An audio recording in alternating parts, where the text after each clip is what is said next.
Oh my god, this fight right here. Now, I know there's a lot of talk about LUFENIA plus Doom posting, and people have their opinions going back and forth about that. Me personally, I feel as though a lot of these fights have been massively overhyped as far as difficulty goes, and how it's going to be so bad and so horrible, and what do we do, and oh my god. Up until we got here, this fight in particular, I'm not going to lie, I think the Doom posting was warranted for this one, because this fight, it's just terrible. It's no good. For starters, the very beginning right there, I just kind of talked through it, but when that one in the center hides its turn, excuse me, not even hides its turn, hides itself. He doesn't hide its turn, he hides himself, and then he turn jumps. You never know where he's going to end up. It really is kind of random. I mean, sometimes he'll go right away. Sometimes he'll let you go 3 times. Sometimes he'll just let you go once. And that doesn't sound like it's that important, but it is when they gave this thing a sap orb, and the only way to inflict sap on it is with debuff start, or an RF sphere or something like that. Very specific in order to get that sap on. I opted for the bronze call and it worked out fine, but if he would have turn jumped ahead of everybody else, I wouldn't have been able to inflict it. And you see how his turn is way back there. We may not have even gotten a chance to put it on in time if he would have gone first, because the orb would have counted down even more. It would have been a mess. On top of all that, a big chunk of this fight is launch immune. There are ways around that though. How it works, to my understanding, is after he turn warps the first time, you kill the ads and then he'll warp his turn. After he does that, he will be launch immune for the next 3 turn warps of his. So yeah, it's a little awkward. You can bring Sid Reigns here though. In fact, Xcaliblur did a very good video where he just decided to double Sid Reigns his way through most of this thing's life. I'm talking, I want to say 79% down to about 39, something like that. And that's cool and all, but then after that, Sid Reigns can't really do anything. I mean, he can attack, but there's no more launches, basically, for the rest of the fight. So you could do that if you want to. I didn't really want to opt for that. It's always a pet peeve of mine when I have launch characters and they're doing their thing and then they just don't launch the enemy. So it could have worked out if I would have done it that way, but I didn't. Sorry, I just got distracted by the fact that my friend Cloud of Darkness there didn't even break right there. Granted, this one's not even green, this one's blue, but it's all I had available.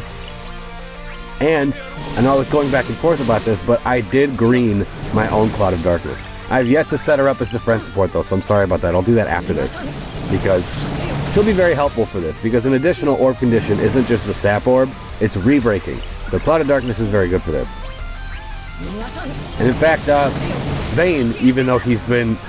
Okay, maybe the Doom posters weren't right about everything, because Vayne is actually pretty useful for this fight. You do have to be careful though, with all the turns he takes, because you don't want to take too many turns and then have this thing just sneak up on you and take your turn away and bring the ads back. Ideally, once you kill these ads, you really don't want the ads to come back. It's just a pain. One saving grace about this fight is that the turn count is rather high. It's 95. So you do have some wiggle room as far as that goes. But it's not really the turn count about this fight that's going to get you. It's everything else that's really, really annoying. Okay, so 82%. The defenses also, my god, ridiculously high. Because I did a couple runs of this, and this is the one that I guess I was the most proud of. And to be honest, I still don't even like this run all that much, but I'm sick of looking at these things. I'm kind of done trying to like perfect the run or whatever. Whatever works, works, and I really don't want to come back here. And in fact, I'm going to just say right now, for anybody in the Dissopia Discord that wants to come in and be like, hey, does anyone want to hop into VC with me and watch me fight these ghosts? No, I don't want to. Sorry. I'm done looking at these stupid ghosts. I really don't want to. I really don't feel like it. Sorry, it's what it is. Look at that. One. It also happened with Green Bartz. Green Bartz right out of the gate. Hits ones against this thing. Ridiculous. So that was why I went for Setzer, because we needed to up our damage somehow. In fact, this fight taught me that a lot of my damage options since LUFENIA Plus started It's not to say that they're dated, because they're not, but I need a little bit more oomph in the arsenal. So that's why I green Cloud of Darkness. Zidane could work here, but I probably just wasn't doing it right, to be honest with you. But again, I was on the fence about greening her anyway, so this was the push I needed to do it. And for me, it worked out. I've also seen Ace on here, lots of Ace. Yeah, I mean, you have options, but it's the fight itself is just so awkward.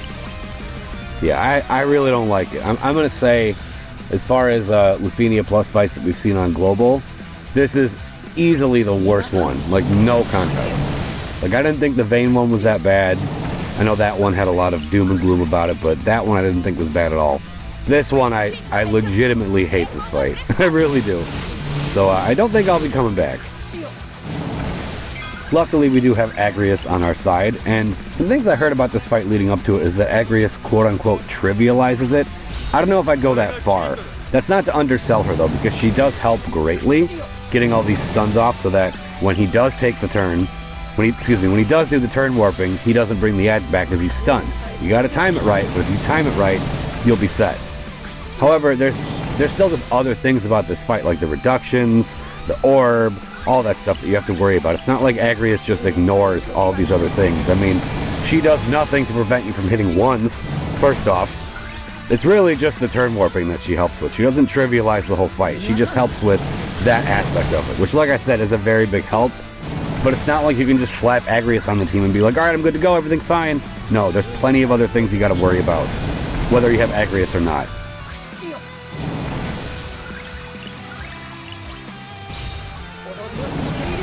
Normally, I would not have waited this long to go into the Cloud of Darkness burst, because I really wanted her to have her burst effect up in her own burst from the original attack that she used, but it wore out. Including fixed dice, because those brave hits, oof. Yeah, no good. Consider it a trial run. This is my first go with the green Cloud of Darkness.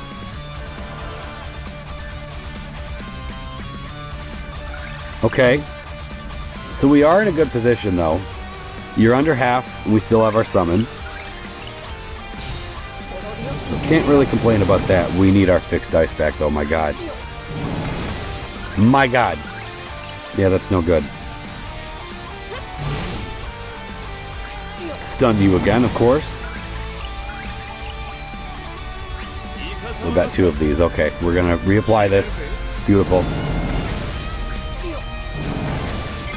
I mean, if you look at the way Setzer's hitting, it's either one or a rainbow. Like, why did they make the defenses so high on this fight? On top of everything else you got to deal with. It's just too much, if you ask me. It's way too much. But after this one, I mean, I don't know if there's really anything else that, at least to me, sticks out as anything that's going to be all that hellish. Aside from Divine Shiva, that one doesn't look too great. That one looks like it's going to be, that one's probably going to give us some problems, but I don't know. But I'm getting ahead of myself. I mean, I guess we'll see what it's like when we get there. But I've heard horrible things. See, this is weird, because I tend to think that most fights in this game look a lot worse on paper than they are in practice. Because that'll happen a lot. Like, I'll be talking to people in, like, Discords or whatever, and they'll be like, oh, this next fight, it's going to be horrible. And then they lay out all the things that the boss does, and if you just read it, it's like, wow, that does sound really bad. And then you get there, and a lot of times you can bypass all of that, or it's a lot easier to deal with than it originally sounds like. But for this one, yeah, it's just as bad as... This one, I think, is actually worse in practice than it is on paper. I really do.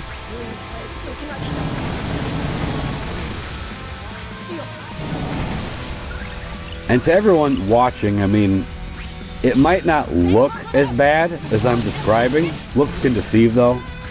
When you're in the thick of it, though, you'll be like, oh, okay, I get what you're saying. Yeah, this one's pretty rough. Because it really does look like we're just delaying the shit out of this thing, and we don't have to worry about a damn thing. But no, I'm worrying about every single turn I'm taking. I'm worrying about what could happen. I'm worrying about the orb. I'm worrying about if he's going to turn jump. I'm worrying about if Agrias has a stun queued up. I'm worried about if we should reapply fixed dice. I'm worried about everything in this. And in fact, a lot of that probably did contribute to some poor choices in this particular run, because I probably could have optimized it better than I could have. But I'll take what I can get at this point. Win's a win. To be completely fair though, I probably could have made this a lot easier on myself if I would have, I don't know, done some research ahead of time, because I'm trying to not do that as much. I'm trying to just go into this stuff, I don't want to say blind, because nothing's blind on Global, but as blind as possible, I suppose. Lately I don't really like to, okay, let me do a whole bunch of research before the fight, so I go in super prepared and then nothing surprises me. To me, I don't know, I kind of like having those surprises, for better or worse, as much as you can on Global, I'm saying.